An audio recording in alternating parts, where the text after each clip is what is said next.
میں عصر کی نماز کے بعد حسب معمول اپنے قریبی پارک میں واک کر رہی تھی کہ بلیک ابائی میں ملبوس ساجدہ کو دیکھ کر چونکے بنا نہ رہ سکی۔ ساجدہ نے بھی مجھے دیکھ لیا تھا۔ وہ جلدی سے مسافے کے لیے آگے بڑھی۔ ساجدہ کے انداز اور لب و لہجے کی شائستگی نے مجھے خوشگوار حیرت میں ڈال دیا۔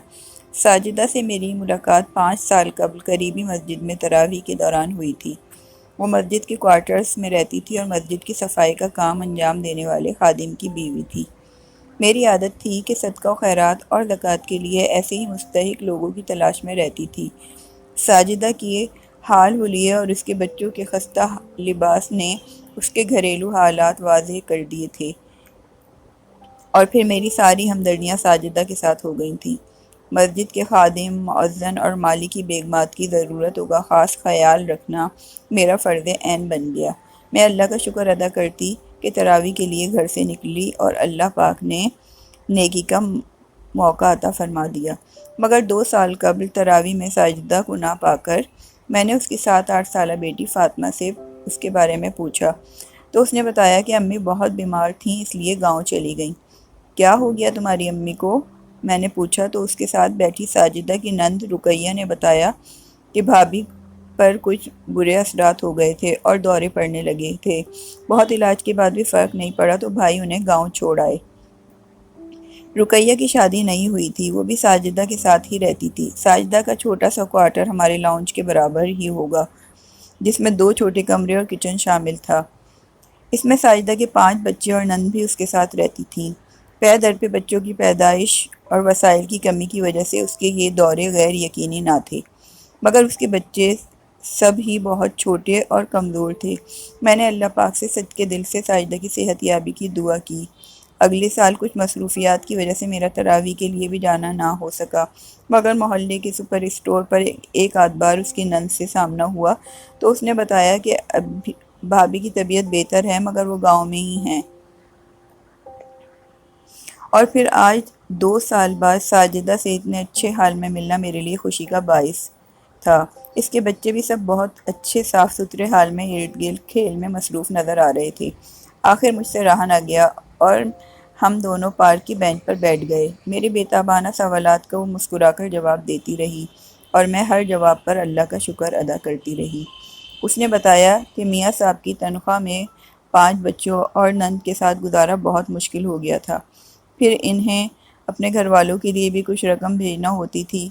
ان کے امی ابو اور 2 چھوٹے بھائی گاؤں میں تھے۔ ہم دونوں بچوں کی بنیادی ضرورتیں بھی پوری نہیں کر پاتے تھے۔ حالانکہ آپ کی طرح اور بھی بہنیں میری مدد کرتی رہتی تھیں، مگر ایسے گزارا نہیں ہوا کرتا۔ میری حالت دن بدن بد سے بدتر ہوتی چلی گئی اور مایوسی کا شکار رہ کر اس قدر چڑچڑی ہو گئی کہ بچوں کو بات بات پر بری طرح مارنے لگی اور چیخو پکار کرنے لگی۔ تو میرے میاں صاحب نے مجھے میرے ماں باپ کے گھر گاؤں بھیج دیا، مگر وہاں بھی میری طبیعت بحال نہ ہوئی، مگر پھر بھی امی اور بہنوں کی دیکھ بھال سے کافی فرق پڑ گیا تھا۔ گاؤں میں امی کے گھر کے پاس ایک چھوٹا سا مدرسہ تھا جس میں بچیاں اور خواتین کو قرآن کی تعلیم دی جاتی تھی۔ میری امی بھی وہاں پڑھ رہی تھیں۔ میں نے بھی قرآن نہیں پڑھا ہوا تھا۔ وہاں میں نے تجوید سے قرآن پاک پڑھنا سیکھا اور روزانہ قرآن کی تلاوت کرنے سے مجھے دلی سکون ملنے لگا۔ تو کیا تم نے قرآن نہیں پڑھا ہوا تھا؟ میں نے حیرت سے پوچھا تو وہ مسکرا کر بولی، نہیں، مجھے تو کچھ بھی لکھنا پڑھنا نہیں آتا تھا فرح باجی، قرآن نے تو میری زندگی میں انقلاب برپا کر دیا۔ میں واپس کراچی آ گئی اور یہاں بھی میں نے قریبی مدرسہ جوائن کر لیا، جہاں دوبارہ تجوید کا مکمل کورس کرنے کے بعد میں نے اسی مدرسے میں پڑھانا شروع کر دیا۔ میری بیٹیاں بھی میرے ساتھ مدرسے میں پڑھتی ہیں اور رقیہ بھی۔ ارے واہ، زبردست، میں نے خوش ہو کر کہا۔ بس باجی، یہ تو میرے میاں صاحب کی مہربانی ہے، انہی کا فیصلہ تھا، وہی میرے پیچھے گھر کو دیکھتے ہیں اور بچوں کو بھی۔ الحمدللہ گھر کے خرچ کا مسئلہ بھی حل ہو گیا۔ میں گھروں میں بھی جا کر بہت سی باجیوں کو تجوید سے قرآن پڑھاتی ہوں۔ اللہ پاک نے قرآن کے ذریعے بہت عزت سے نوازا ہے۔ مدرسے سے بھی کچھ تنخواہ ملتی ہے اور اب تو رقیہ بھی اسی مدرسے میں پڑھانے لگی، الحمدللہ اسے بھی کچھ پیسے مل جاتے ہیں۔ الحمدللہ قرآن کی تعلیمات میں مصروف ہو کر بچے بھی خود بخود بہت ہی با اخلاق مہذب ہو گئے ہیں۔ اگر آپ قرآن کے ثمرات دیکھنا چاہتی ہیں تو میری فیملی کو دیکھ لیں۔ مجھے اپنے گھر کے کسی بھی کام کی کوئی فکر نہیں ہوتی۔ میں صبح 7 بجے بچوں کو اسکول بھیج کر خود مدرسے جاتی ہوں اور بچے اسکول سے آ کے مدرسے جاتے ہیں۔ کھانے پینے کا انتظام میں رات کو ہی کر لیتی ہوں۔ زندگی بے حد مصروفیات کے باوجود الحمدللہ بہت ہی خوشگوار ہو گئی ہے۔